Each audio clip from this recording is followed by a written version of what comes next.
बिस्मिल्लाहिर्रहमानिर्रहीम। अस्सलाम वालेकुम। आप देख रहे हैं let's do nature YouTube channel.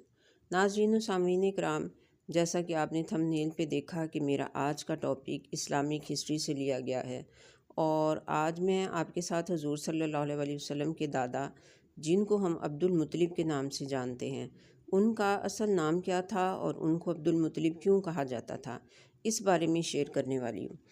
एक मुसलमान होने की हैसियत से हम सबको ऐसी मालूमात के बारे में कुछ ना कुछ इल्म ज़रूर होना चाहिए। नाजरीन, ये मुख्तसर सी कहानी कुछ इस तरह से है कि अब्दुल मुत्तलिब का असल नाम तो शैबा था, लेकिन उनको बाद में अब्दुल मुत्तलिब कहा जाने लगा। अब्दुल मुत्तलिब के बाप का नाम हाशिम था। हाशिम ने मदीना के एक सरदार की लड़की से शादी कर ली और उससे उसका एक बेटा पैदा हुआ, जिसका नाम उसने शैबा रखा। ये लड़का शैबा भी बच्चा ही था कि हाशिम का इंतकाल हो गया। हाशिम के इंतकाल के बाद उसका भाई मुत्तलिब मक्का का हुक्मरान बन गया।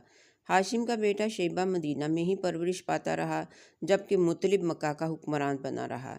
जब मुत्तलिब को ये बात मालूम हो गई कि हाशिम का बेटा जवान हो गया है, तो वो अपने भतीजे को लेने के लिए खुद मदीना जा पहुंचा और अपने भतीजे को लेकर वापस मक्का का रुख किया।